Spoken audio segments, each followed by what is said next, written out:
Hello, friends. We welcome you to another episode of Chapters here on Armstrong Cable. Chapters is the television show that profiles local authors, editors, and publishers in our community. I'm Elliot Parker, and it's great to have you with us. We are pleased to have writer and novelist R.L. Akers with us today to talk about his works. And R.L. is a native of Florida who now resides here in West Virginia. He has an undergraduate degree in computer science and a master's degree in business administration. He's also worked as a software development in that field, as well as working for nonprofit fundraising and publicity. He's a licensed foster parent who helps lead the elementary-age children's ministry at his church, and his interests include graphic design and orchestral movie soundtracks. And he's got a blog, which we'll talk about, rlakers.com, and there you can find short stories and information about his upcoming works and his upcoming novels. And RL, welcome to Chapters. It's great to have you here. We're so glad to have you with us today. Thank you. I'm excited to be here. So tell us a little bit. We're going to focus primarily on your book, Prometheus Rebound, but we'll also talk about some of your other titles. But how did you get interested in writing, and where did the interest in writing start for you? I've always been a reader. I mean, I love stories. I love experiencing story, and so it was a natural thing, I think, from a very young age that I always wanted to be able to create my own stories. And I don't know if other children or even other adults are like this, but I was always and still am a daydreamer. My head can't hit the pillow at the end of the day without dreaming up stories. And interestingly enough, really didn't get much into writing until college, but it had been percolating. A lot of the ideas have been percolating for years, so that's how I got started. So you worked for a while as a software development and have done a lot of things with nonprofit organizations. Did you find your writing time compromised because of that, or did you have to get up early, work late, burning the midnight oil to get your writing done? How did you find time to fit that in? Well, I go in spurts, quite frankly. I mean, I can get into the habit sometimes for months at a time of writing for a half an hour or an hour a day most days, and then I'll go months where either work has gotten me off onto some project and I don't have any time to write and I feel like I've lost the thread, and then I come back for a couple more months. It honestly wasn't until 2008, after 5 years in the nonprofit world, where I was writing for a living.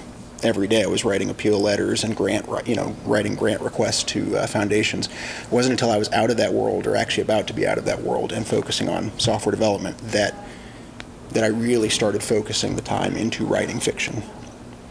So have you found that as time has gone on and you write more, that it's gotten easier for you, or do you still find certain things that make writing fiction and writing these kinds of books challenging? I don't know that I'd call it easier, but it's the process is faster getting to. I mean, part of it I think was just learning how to structure the manuscript, knowing where I'm going to have chapter breaks, and pacing. I mean, the first time when I started on this book, I didn't know what I was doing, and so I ended up with this massive manuscript that I thought was massive. It ends up being shorter than what it ended up being, but I ended up having to split it up into a couple different volumes.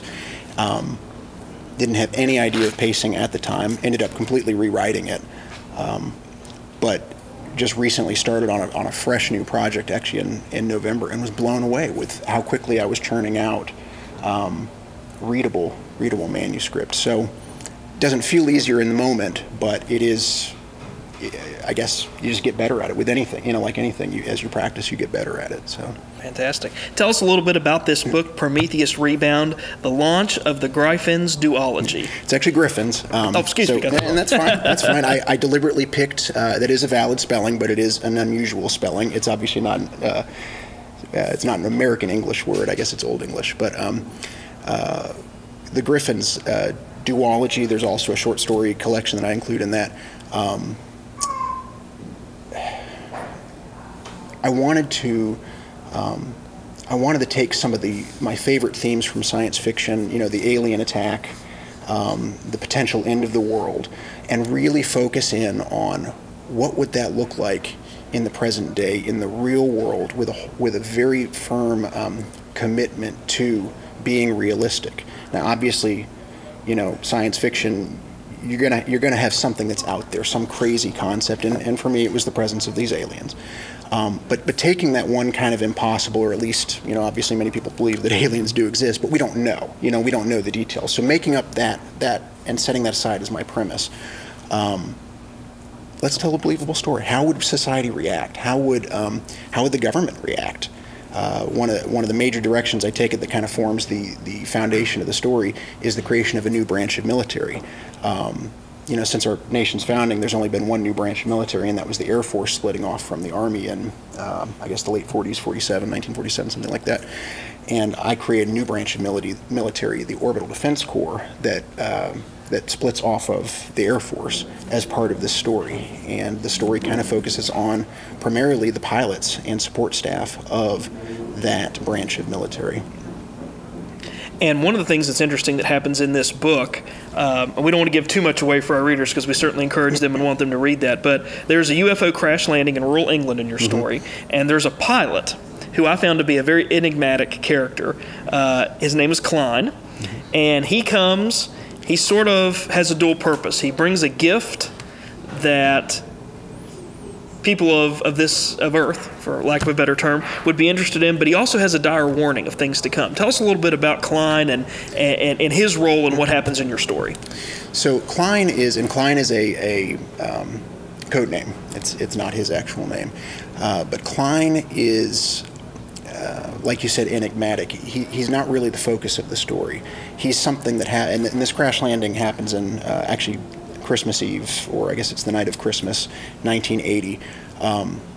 It's actually, I've shaped that part of the story. It's the backstory, really, but I've shaped that part of the story around a real event. No, we don't know exactly what happened there, but that is oh gosh, I'm blanking now, the name of the forest. Rimmingham Forest. You'd think I'd know this. It's in my book, right? But they call it Britain's Roswell. Everybody here knows about the Roswell, or at least has heard of it. Well, that was their Roswell. And so I took that story and I took the facts that we know about it in the reports and the eyewitness reports and kind of, and I love doing this, kind of twist, not twist any of the facts that are there, but make it fit the story I want to tell. And that's just, again, the backstory. So you have a couple of flashbacks, 3 I think total, in this first book of Klein, and he's bringing a warning of this coming attack, but the main story takes place 30 years in the future, present day basically, and you've got a few people that are willing to act on the warning that he brought, and then a whole bunch of people that dismiss it because he's long gone now. All you have are the transcripts of his interviews, and we're skeptical people, for good reason. So one of the main characters in the book is at this point aging Air Force general who is one of the few people that is willing to take Klein at his word and try to prepare for this coming attack. And there's also a character who sort of fulfills another role in terms of leading the charge, in terms of taking this seriously, taking this threat seriously, and getting ready for the response, and that's Cara Dunn. Can you tell us a little bit about Cara Dunn and her role in the story? So Cara Dunn is the main character. As the story goes on, you meet more and more characters. I love the ensemble cast idea. In fact, television entertainment, my favorite shows are the ones with the ensemble cast. But she is the main character for sure. And she is not military at the beginning of the story. I never served in the military, although I've always had great respect for those that do. And in a lot of ways, this book is me trying to honor the military for the sacrifice, for the service that they give. And not just those who put on the uniform, but those in their family who, are in a sense, they're suffering along with them sometimes when there's death and so forth. But so Cara, of course, as the character that I invested in most in the first volume of the series, she was my avatar in a sense to kind of explore and discover the world of the military, in the same sense that I was discovering. I had half a dozen military sources. Nothing secretive. They didn't sell any state secrets to me, but or top secrets. But just authenticity, helping me to discover what it is like to serve in the military, from the mundane to the exciting to the crazy to the scary, in all branches of military. And because I wanted an authentic story, even though it's a fictional branch of military. There are things that are obviously going to carry through. And so, but Cara Dunn, to answer your original question, she starts out as a software developer, like I am. She's more of an academic. She teaches, is working on a doctorate, but computer science as well as physics. but she gets pulled in to the military because she's a systems matter expert. I guess they call it a SME, one of those TLAs, 3-letter acronyms. Mm-hmm. And she, because of her research, has something to offer to allow them to jumpstart when it becomes obvious to everybody finally that the attack is coming, that it's going to happen. We're going to be fighting the aliens. And they and the other characters, you mentioned the ensemble cast, they don't really rally around her, but she finally is able to break through to some of those naysayers who have been sort of against or not paying attention to, as you said, for 30 plus years, these warnings, because Klein is long gone. They seem to kind of galvanize around her, take her a little more seriously than maybe they did some of the characters' warnings from 30 years ago. So she seems to kind of fulfill that half of the story in terms of being able to lead the response. And I found her to be pretty pragmatic. You mentioned she's a software developer and she is an academic, but she's got a lot of pragmatic qualities which make her an interesting character. And one of the things too that I was trying to accomplish with her as a character, and it was funny, all the rest of the characters I had a lot easier time writing. Her, maybe just because I spent so much time on her, and I'm convinced that all people are complex. And the more time you spend on them, the more you have to delve into that complexity, and they may appear to be one person on the outside, and on the inside, they're conflicted. Everybody's conflicted to some degree. And so here I've got a character who needed to, because of the role she was going to play in this new branch of military, needed to be a strong character who inspired people, who inspired their trust as well as their ability to follow her. Not just other military that were going to be serving under her, because she comes in at an advanced rank of colonel. They bring her into the military, but which happens in the real world in wartime particularly. But also the nation, as she becomes kind of a rallying point, as you said there. But meanwhile, through all of this, on the inside, what in the world is going on? How did I end up here? Mm-hmm. All this responsibility on me. Do people really trust me?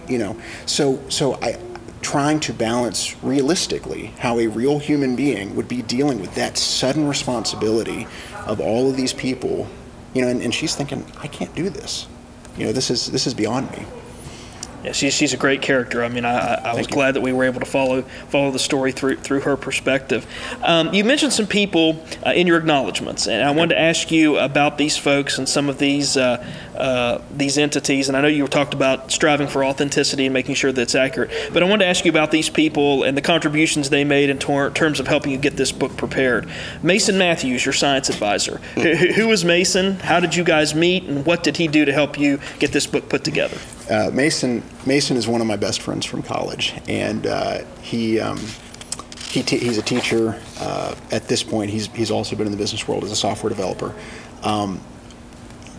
He holds no advanced degrees in physics or science beyond the master's in computer science, but he reads for fun all of the advanced theorists. I mean, all the stuff I don't know. He finds the time, even though he's got a wife and 3 young boys, and works full time. That is what he loves to read, and so he is kind of I've got this crazy idea that is so far beyond my own understanding of physics. Is it possible this would work? And he says, no, not at all. Or yes, or let me steer you over here. So he became my clearinghouse of first ideas, and then I could get to the more as I narrowed down. Now, if I need to speak to somebody at NASA, I'm not asking a stupid question. I can go to them and say, I'm envisioning this. Would this work? Or how would you do it? Or what do you... So. Okay. How about Matt, and I hope I'm pronouncing this name right, Rothgeb? Yes. Who is an engineer working for NASA. Yes. How did you meet him? What were his contributions to helping you write the book? Oh, wow. How did I meet him?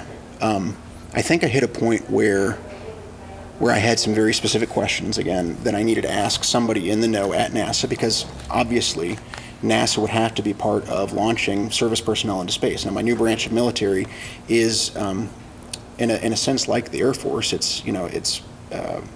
But it's not air combat; it's space combat. You've got fighter, not jets, but fighter craft in space.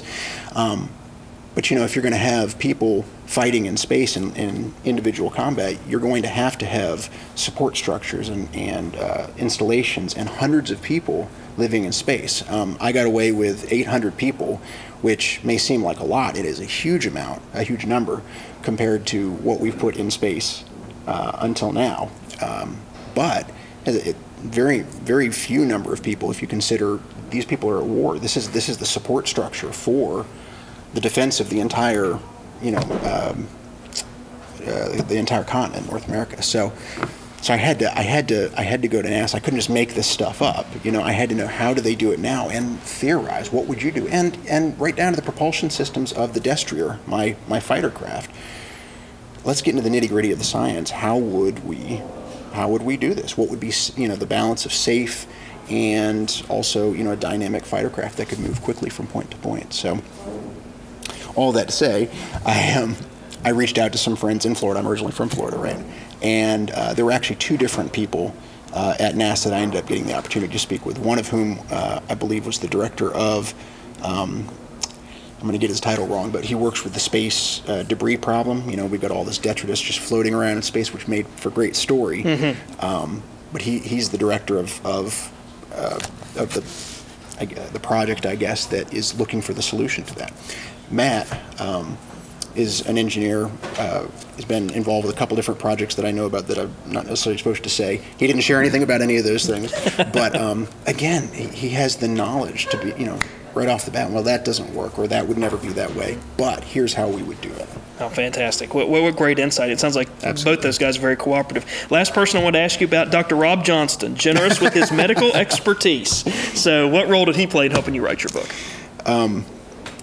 Rob's a good friend. He's been my doctor, my I'd say family doctor. I don't have a family, my personal doctor for about 10 years now. And he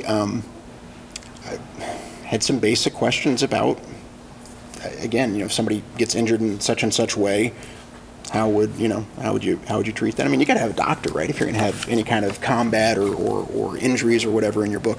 But there was one very critical scene that actually it's the prologue. We revisit it later, kind of reveal more details about it. But from the very beginning, I needed to know how that scene was going to play out based on the medical realities, even though I really wasn't going to reveal much of that detail until the second book, the final book in the duology. So he gave me that information, even as I kind of hamstrung him at times by not telling him. I didn't want to give away the secret for him. But no, he's great. And his only, the payment that he expected was he wanted to be in the book. So I put him in, as he asked, but I put him in. I changed his gender. He is Dr. Lacey Stone-John, and he got a kick out of that. So very good, very good. How long did all the research take you by the time that you contacted those three people that we mentioned and had an idea of what you wanted to do in the book, but wanted to make sure it was accurate? How long did all that take you? And did you do that before you started writing, or did you write a little bit and then stop and think, wait a minute, I need to ask somebody about this? How did that work? I probably spent about 3 months in solid research before I started writing, but constantly throughout. And I'll be honest with you, I mean, some of the things I've researched, as soon as I use them in the story, they're gone from my head. And then, of course, I come back and I question, did I get that right? And then I got to research it again or go back to my notes to check it. But I research all throughout. I mean, because once you get into the writing, you have new ideas. You want to add, well, I want to adapt this a little bit. I want to add this wrinkle to the story. Will that work? And I wanted a diverse story with lots of, it takes place all over the Earth, under the water as well as in orbit above. It touches on points of history throughout. I think when all those details fit together, whether or not you notice it as a reader, whether or not you have the background in all of these different areas to be able to say this is accurate or not accurate, I think when it all fits like that, it makes it more satisfying. And that's what I want, is to write a satisfying story. One unique feature of your book is there are dividers or pictures that pop up. For example, when you get to book 3, towards the back of the book, the Revelation chapter, you have these interesting drawings. It looks like a sketch almost. In this case, on the book 3 Revelation picture, we've got a picture of a rocket with an external fuel tank noted, solid rocket boosters, Longship. Where did those dividers come from? Is that something you wanted to include, or is that something the publisher suggested? Where did they come from, and how did you decide which ones to use to divide up the book?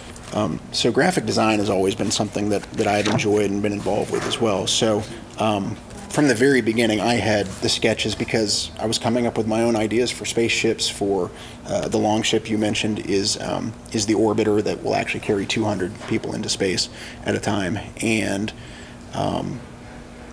I think there's an attitude out there sometimes that if you write a good story, if your descriptions are adequate, you don't need pictures.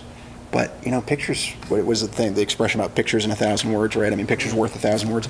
I wanted to be able to make sure that my vision was being translated into the other person's mind, whether or not I was explaining it well enough. And obviously I did my best to. But pictures are powerful. And so yes, I spent time, and I did the graphic work myself, making blueprints through all 3 of these books.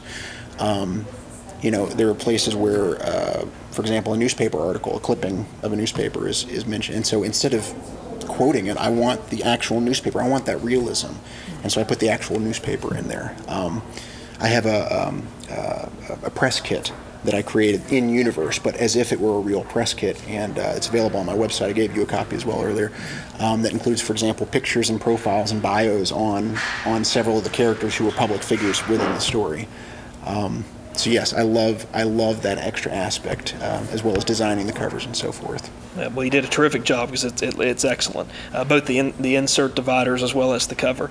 You mentioned that Prometheus is part of a duology, and I know you brought some other books with you here today. There is Prometheus Revealed, which I think is the second book in the duology. Tell us a little bit about that book and the other 2 books that you brought with you today. Okay, so Prometheus Rebound was my first novel, and it is the first half of the story of the Griffins. Griffins is just what they call the members of the Orbital Defense Corps. It's kind of a slang. But this is the first half of the story, and this is creating the new branch of military, talking about the initial response, societal response to an attack that wipes out a U.S. city. The creation of the new branch. Everything up to the struggle of getting them into space as there are more and more attacks, and they've got to get up into orbit because that's the best way to fight the threat. The second book is actually the book I set out to write, and as you can tell, it's half and again as thick as the first one. And this is the actual struggle in space. There's still stuff going on the planet, but most of the story takes place in space. And these 2 are the whole story in terms of the plot, the main plot.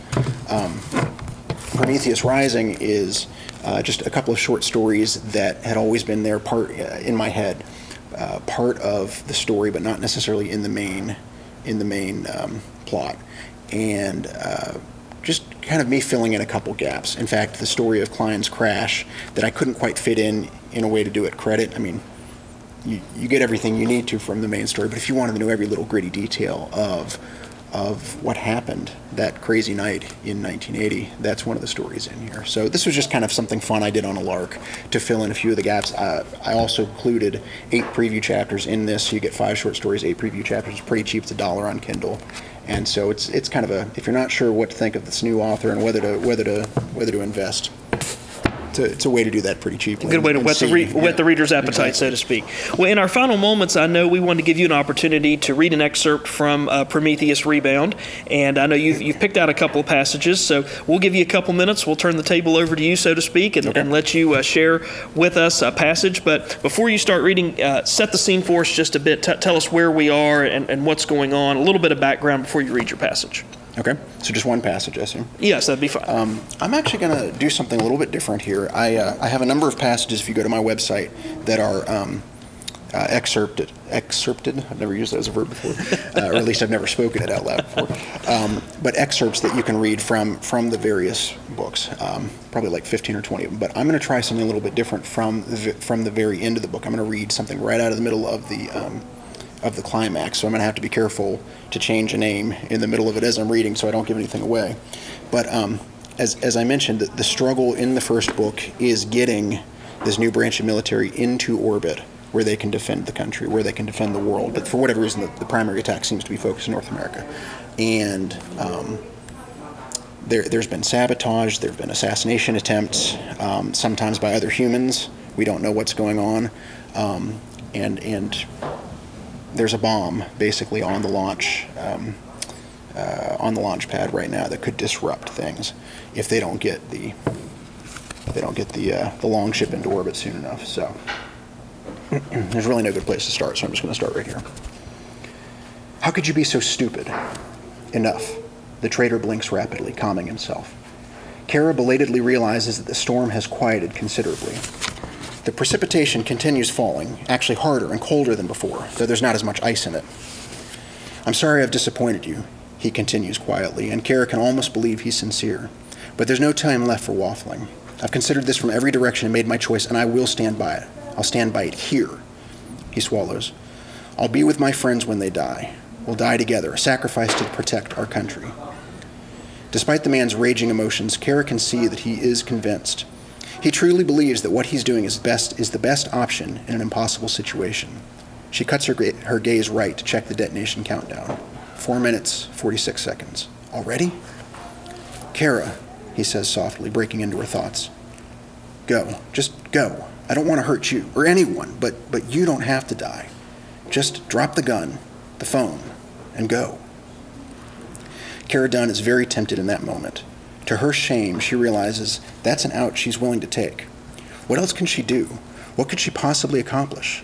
Gun to her head, less than 5 minutes on the clock? Is it even possible to initiate launch with so little time? Even with the satellite phone, who could she call? There are no other phones here in the Arctic Circle. The mobile rigs communicate solely by encrypted radio, all of which leaves her back where she started. A bomb she cannot defuse and a gun to her head. Kara Dunn is totally insufficient in the face of this challenge. What she always feared has been proven. She is inadequate. How did she ever get sucked into something so totally beyond her? She actually turns to leave. "No, no," he insists, moving another step closer. "Drop the gun and the phone." It is not his warning that freezes her in place, however. It is a realization, a new insight that forces itself to the forefront of her thoughts, despite the tears flowing down her cheeks. Why does this realization come now, in this moment? Maybe because, for all of her insecurity, Kara Dunn is and has always been a positive person, an optimist, an encourager, someone used to addressing others' insecurities and exposing them as lies. Maybe it's that side of her that rears its head now, demanding its say. But whatever the reason, the realization comes in this moment. Nothing actually changes. She's no more adequate now than she was the moment before, no more capable of saving the day. No, the realization is simply this. There's one thing Kara Dunn brings to the table in this situation, one thing that no one else in all the world can offer. She's here. Kara was never a believer in fate, but the past months have weakened her faith in her own independence. Time after time in the last 18 months, she has been forced into roles and situations not of her choosing, and somehow, inexplicably, all of that has led her here to this moment, her alone. Whether or not she is capable of making a difference, she is the only one with the power to try. That is a great passage that gives us a lot of insight into Kara Dunn and the kind of character that she is. And she's a great character and somebody that readers can really follow through the remainder of the story. So we appreciate you sharing that passage. And final question for you, RL, as we finish up our interview today. If one of our audience viewers wants to get in contact with you or find out more about you and your writing, where should they go? How can they get in contact with you? Probably the easiest thing for most people is Facebook. I am on Facebook. RL Akers Storyteller. If you search for that, it's in there. You can get there. Probably easiest thing is to go to my website, rlakers.com. Got a bunch of websites splitting off from there, including my blog, as you mentioned. There's also an in-universe website for the Orbital Defense Corps, which kind of pretends as if the whole thing is real. So there's all kinds of stuff online. Just go to rlakers.com and from there to Facebook or wherever else. Great. RL Akers, the author of Prometheus Rebound, the launch of the Griffin's duology. Griffin's duology. And I'll probably have that right 3 months from now, but the Griffin's duology. RL, we appreciate you coming by to talk to us about your book. It's a terrific book, a great read for folks interested in sort of that science fiction genre. A great book. We appreciate the conversation and the time with you today. We look forward to having you back on in the future. I appreciate the opportunity. Thanks again. And we also want to take a moment to thank our partners at Empire Books and News who make our broadcasts of chapters possible each time we're here with you on Armstrong Cable. We encourage you to stop by and talk to Charlotte and her staff. Check out the wide variety of selection of books and magazines that they have available for you at Empire Books and News. And many of the authors, publishers, and editors that you've seen featured on chapters have their works for sale at Empire Books and News. So if you've seen us interview someone, you want to come down and check out their work, come down and talk to the folks at Empire Books and News, and they can get you taken care of with that or with any reading taste that you may have, and we appreciate them sponsoring our broadcasts each time here on Armstrong Cable. And if you've got a question or comment about this chapter's program, we want to hear from you. You can send us an email to the address that pops up here at the bottom of the screen, lp4@zoominternet.net. We appreciate all the comments and feedback that we do receive, and we also want to encourage you to go back and check out previous episodes of chapters through the Armstrong One Wire page on YouTube. All you need to do is go to the address that you see here at the bottom of the screen, www.youtube.com/ArmstrongOneWire. From there, we've got over 11 hours of interviews archived for you, so you can go there and check those out, go back and see a program maybe for the second or third time, and we appreciate those folks that have gone back and viewed those programs and left us comments in the comments fields. Those are much appreciated, so we encourage you to check those out via the Armstrong One Wire YouTube page. And that's going to do it for us this time on Chapters. Please come again next time. And in the meantime, stay tuned to this station for news and views that impact you and your community.